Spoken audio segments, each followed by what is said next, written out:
வணக்கம் வணக்கம். தென்னிந்திய நடிகர் சங்கத்தின் 69வது பேரவை கூட்டம் எனக்கு மிகச்சிறப்பாக நடந்துச்சு.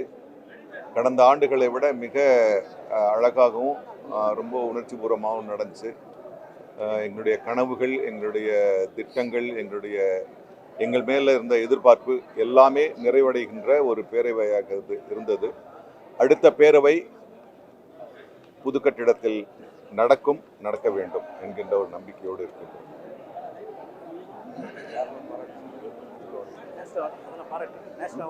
ஆமாம், அது மட்டுமல்லாமல் திரைத்துறையைச் சேர்ந்த 3 கலைஞர்களை ஜிவி பிரகாஷ், ஊர்வஷி அம்மா, MS பாஸ்கர் அவர்களை கௌரவித்ததில் எங்களுக்கு பெரும் மகிழ்ச்சி.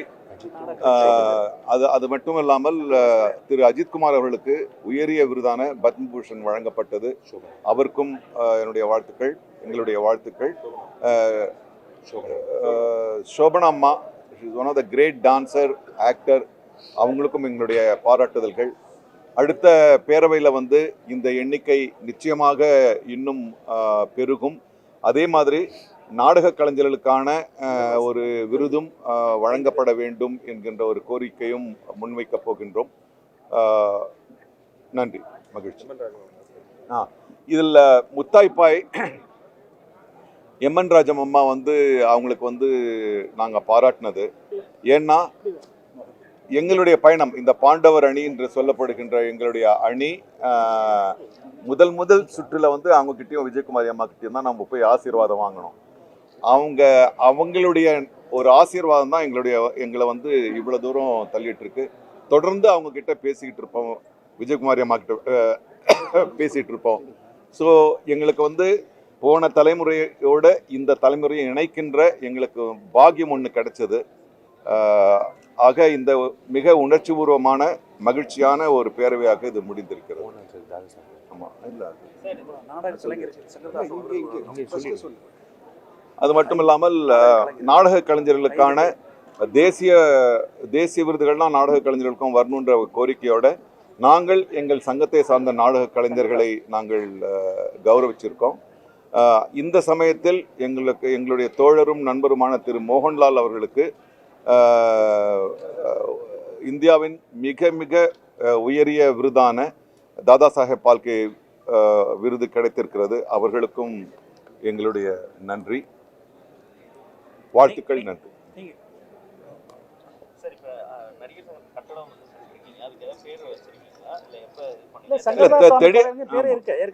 ஏற்கனவே அது சங்கரதாஸ் சுவாமிகள் கலையரங்கம் தான் இருந்தது.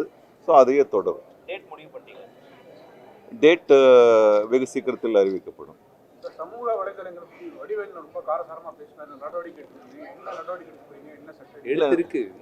எடுத்துருக்கோம். ஏன்னா நம்ம சட்ட ரீதியாக தான் எல்லாம் அணுகிட்டு இருக்கோம். அதுக்கான நேரத்தை எடுத்துக்குது. ஆனால் இதுக்கு முன்னால் வரைக்கும் யாரும் ரியாக்ட் பண்ணாமல் இருந்தாங்க.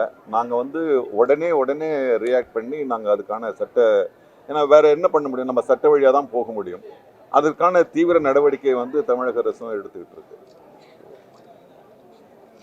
நடிகர் சங்கத்துடைய ஒரு பொதுக்குழு கூட்டம் நாடக கலைஞர்கள் மட்டும்தான் கலந்துருக்காங்க, நடிகர்கள் யாருமே கலந்துக்கல. மேடையிலேயே வருத்தம் தெரிவிக்கிறாங்க. என்ன காரணம் நடிகர்கள் இதில் கலந்துக்கிறதுக்கு? என்ன இல்லை, பிரச்சனை எதுவும் இல்லை. நிறைய பேர் அவுட்டோர் ஷூட்டிங்கில் இருக்காங்க, வெளியூரில் இருக்காங்க, அவங்க வராமல் இருக்கலாம். ஸோ மற்றபடி கருத்து முரண்பாடு அப்படிலாம் ஒன்றும் இந்த தடவை நிறைய வந்திருக்காங்க. இல்ல, அதுக்காக தான் துணைத் தலைவர் சொல்லிட்டாரு. அதுக்கான உட்கட்ட உள்ள அந்த சங்கரதாஸ் கலையரங்கன்னு ஏற்கனவே நடிகர் சங்கத்துக்கு இருக்கு. அதெல்லாம் யாரும் எப்பவும் மாற்ற மாட்டோம். அந்த உள்ள அரங்கங்கள் இருக்கு, 2-3 அரங்கங்களுக்கு. அது தேவையாங்கிறத நிர்வாகம் முடிவு எடுக்கணும்னு பொதுக்குழு ஒப்புதல் கொடுத்துருக்கு. அதன் அடிப்படையில் பண்ணுவோம். சரி, இப்போ நிறைய கடன் வாங்கியிருக்கிறதா சொல்றீங்க, 25 கோடி ரூபா. அது எவ்வளவு நாள்ல கட்ட முடியும்? கார்த்தி சொல்றேன். ரொம்ப கவலைப்படுறீங்க. மெம்பர்ஸ் கூட இந்த கேள்வி 10 வருஷம் வரைக்கும் கால அவகாசம் பேங்க் கொடுத்துருக்கு. அதுவும் இல்லாமல் இப்போ நாங்கள் பேசியிருக்கோம், இப்போவே வருமானம் வர ஆரம்பிச்சிருக்கு சங்கத்துக்கு. ஸோ அடுத்தது நாங்கள் ஒரு கலை நிகழ்ச்சி நடத்துகிற திட்டமும் இருக்குது. அதுவும் இல்லாமல் இப்போ விஷால் உறுதி அளிச்சிருக்காரு, இனி எல்லா ஆடியோ ஃபங்க்ஷனும் இனிமேல் நடிகர் சங்கம் தான் நடக்கும். ஸோ அப்படி இருக்கும்போது அதில் வருவாயே அது திருப்பி அடைக்கிறதுக்கான எல்லாத்தையும் அந்த சாத்தியக்கூறு அதில் ஏற்படுத்தி கொடுத்துருங்கிற நம்பிக்கை. கல்யாண மண்டபம் இன்னைக்கு கல்யாணங்கள்னு ஒரு கிளம்பி போனால் சென்னை விட்டு வெளியில் போக வேண்டியதாக இருக்குது. 3 hours 4 hours போயிடுது. இப்போ பார்க்கிங்கோட ஒரு கல்யாண மண்டபம் சென்னையில் உருவாகிட்டு இருக்கும்போது எல்லாருமே ஃபர்ஸ்ட் இது ப்ரிஃபர் பண்ணுவாங்கன்னு நினைக்கிறேன். அந்த வகையில வந்து கடன்ன்றது வந்து அடுத்த நிர்வாகத்துக்கு சுமையா இல்லாம இந்த பில்டிங்கை ஈட்டி தர மாதிரி தான் அது ஃபுல்லா பிளான் பண்ணியிருக்கோம். சார், காசு போடாம காசு எடுக்க முடியாதுன்னு சொல்லுவாங்க. நீ நிறைய முதலீடு பண்ணாதான் நிறைய எடுக்க முடியும். அந்த இடம் வந்து ஒரு 150 கோடி வேல்யூ இருக்கிற இடம். அங்க போய் நீங்க ஒரு சின்னதா ஒரு விஷயத்தை கட்டிட்டு இருக்க முடியாது. நீங்க பெருசா ஒரு விஷயத்தை கட்டினாதான் நீங்க நிறைய சம்பாதிக்க முடியும். அது நிறைய வசதிகள் ஏற்படுத்தி கொடுக்குறோம். ஏன்னா வெறும் ஒரே ஒரு அரங்கம் மட்டும் இல்ல, ஸோ நிறைய விஷயங்கள் இப்போ சேர்ந்து வர்றதுனால அதிக செலவு பண்றதுக்கு காரணமே நிறைய பணம் எடுக்க முடியும். ஷெட்யூல் பிரகாரம் முடிஞ்சிருந்தா பிரச்சனை இல்லை. நடுவில் இந்த கோர்ட்டு கேஸ் போனதுனால இது 2.5 வருஷம் அதனால கொஞ்சம் பெண்டிங் இருந்தது. ஸோ அப்போ ஸ்ட்ரக்சரல் திங்ஸ் உடைய பொருள்லாம் ரைஸ் ஆகுதுல்ல, அதனால தான் இந்த செலவு. நடுவில் கொரோனா வேற வந்துச்சு, மழை. இல்ல அது வருமானம் ஈற்ற ஒரு சொத்து. நீங்க வந்து ஒரு ஃபாரின் கார் வாங்கி வச்சீங்கனாலோ இல்ல சும்மா ஒரு வீடு கட்டினாலோ பிரயோஜனம் கிடையாது. இது பப்ளிக்கு யூஸ் ஆக போற ஒரு விஷயம். அது வந்து பொருள் ஈட்டி தர்றதுக்காக தான் அதை கட்டியிருக்கோம். எல்லாருக்கும் பயன்படக்கூடிய ஒரு விஷயம். அந்த பொருள் வந்தால்தான், ஒரு ட்ரஸ்ட் நடத்துறீங்கன்னா தொடர்ந்து அதுக்கு இன்கம் வந்தால் மட்டுமே நல்ல காரியங்கள் செய்ய முடியும். அதுல அடிப்படையில தான் இந்த விஷயத்தையுமே வடிவமைச்சிருக்கோம். ஸோ எல்லாரும் பயன்படுத்தலாம். எங்க மெம்பர்ஸ் மட்டும் டிஸ்கவுண்ட் உண்டு, மற்றவங்க தான் டிஸ்கவுண்ட் கிடையாது. நீங்க வந்து டிஸ்கவுண்ட் கிடையாது. நீங்க ஃபுல் அமௌண்ட் கட்டாதான் உங்களுக்கு கிடைக்கும்.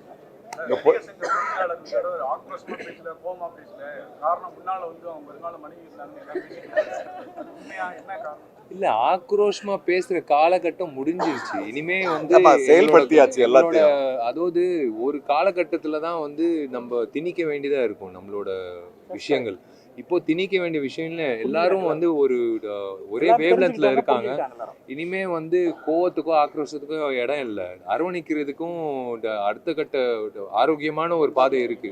அடுத்த கட்ட அதான் சொன்னேனே, இன்னைக்கு எதிரணி எங்களை சார்ந்தவங்க நிறைய பேர் எதிரணி போனாங்க. இன்னைக்கு ஒரு நல்ல ஒரு விஷயம் நடந்தது.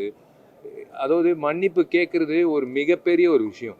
அது எந்த வயசா இருந்தாலும் சரி, சின்ன வயசா இருந்தாலும் பெரிய, அது வந்து நாங்கள் உண்மையிலேயே எங்களுக்கு வருத்தமாக இருந்தது.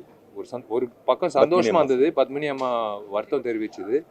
அப்படி யாருமே, ஏன்னா நாங்கள் சின்ன வயசில் இருக்கிறவங்க தப்பு பண்ணால் அவங்க வந்து அறிவுரை சொல்லணும். நாங்கள் அந்த வயசில் இல்லை அவங்களுக்கு. பட் இருந்தாலும் எங்களுக்கு ரொம்ப சந்தோஷம். உணர்ந்து உள்ளே வர்றாங்களே, அதுதான். ஸோ அதுக்கு ஆக்ரோஷமே காட்டக்கூடாது, சந்தோஷம்தான் காட்டணும். வருங்கால மனைவி முன்னாடி வந்து ஆக்ரோஷமா வந்து நான் வீட்டுல பேசிக்கிறேன்.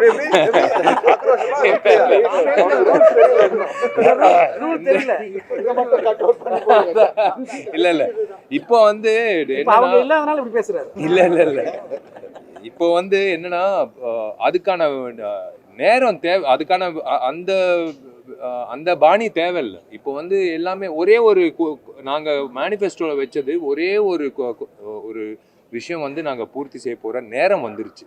அது இன்னொரு வருஷம், அடுத்த 2 வருஷம் அப்படி இல்லை. இன்னும் சில மாதங்களில் அது முடிச்சிட்டோன்னா நாங்கள் பெருமையாக அந்த மேனிஃபெஸ்டோ எடுத்து காட்டுவோம். பாருங்கள், நாங்கள் சொன்ன அத்தனை விஷயங்களும் நிறைவேற்றி காட்டிட்டோன்னு.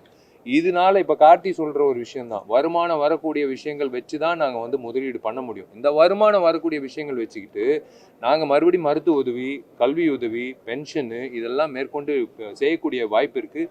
அதிகரிக்கும், அந்த தொகையை அதிகரிக்கும். இப்போ 1000 ரூபாய் கொடுக்கப்பட்ட ஒரு காலகட்டம், இப்போ 1000 ரூபாயில் எப்படி மருத்துவ உதவி பண்ண முடியும்? அது அதிகரிக்கிறது தான் இந்த முயற்சி, இந்த கட்டிட முயற்சி தான். கல்யாணமா இல்ல பில்டிங்கா? இல்ல, எல்லாமே ஒரு விஷயம். நான் ஒரே ஒரு விஷயங்க, நான் நம்புற ஒரு விஷயம் தான். எந்த ஒரு தடை இருந்தாலும் அதுக்கு ஒரு காரணம் இருக்கும். அதை தடையை தாண்டி நீங்க வெற்றியை நோக்கி செயல்படுறது தான் வந்து உண்மையான ஒரு வெற்றின்னு சொல்லுவோம். இந்த கூட்டம் வந்து எத்தனையோ தடைகள் சந்திச்சிருக்கோம், தாண்டி இருக்கோம், போய்கிட்டே இருக்கும். அதான் சொல்றேனே, நீங்க போடுங்க கேஸு.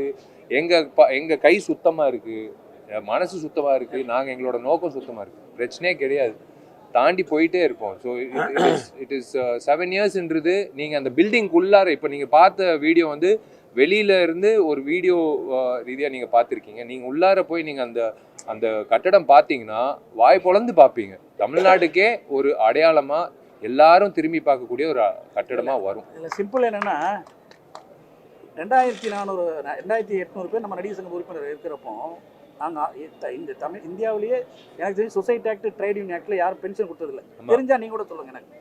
ஆனால் நாங்கள் கொடுத்துருந்தோம். மொத்தம் 446 பேர், 1000, 1500, 2500. அது தடைப்பட்டுருச்சு. அதில் தான் வருத்தம் எங்களுக்கு. இப்போ இந்த கேஸுனால கட்டணம் கட்டியிருந்தால் நாங்கள் இன்னும் இன்க்ரீஸ் பண்ணியிருப்போம். அது 500 பேர் வாங்கிட்டு இருக்கிற இடத்துல இன்னும் 300 பேரை சேர்த்து 800 பேர் ஆயிருக்கும். ஸோ அவங்களுக்கு கொடுக்க முடியாத ஒரு சூழ்நிலை ஆயிடுச்சு. இப்போ இந்த கட்டடம் நல்லபடியாக முடிய போது திருப்பி அதை ஸ்டார்ட் பண்ணும். அது உயர்த்தி கொடுங்க. கண்டிப்பா First வந்து என்ன அதுக்கான முயற்சி regular தான். பண்ணி லோன் அமௌண்ட் போக உயர்த்தி கொடுங்க. ஆமா ஆமா நாங்களும் கடல்ல இருக்கோம் இல்லையா? தேங்க்ஸ். அட்வான்ஸ்ல வாங்கிக்கலாம்.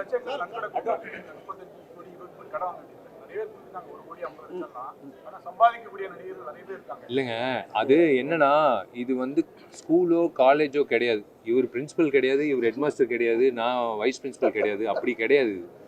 நாங்கள் வந்து ஒரு விண்ணப்பமாக வைக்க முடியும். கொடுக்குறவங்க மனசார கொடுக்குறாங்க, நீங்கள் கொடுத்தே ஆகணும் அப்படின்னு நாங்கள் அந்த இடத்துல கிடையாது. அப்படியும் நாங்கள் வலுக்கட்டாயமாக கேட்குறோம். ஆசைப்பட்டு ஆமா.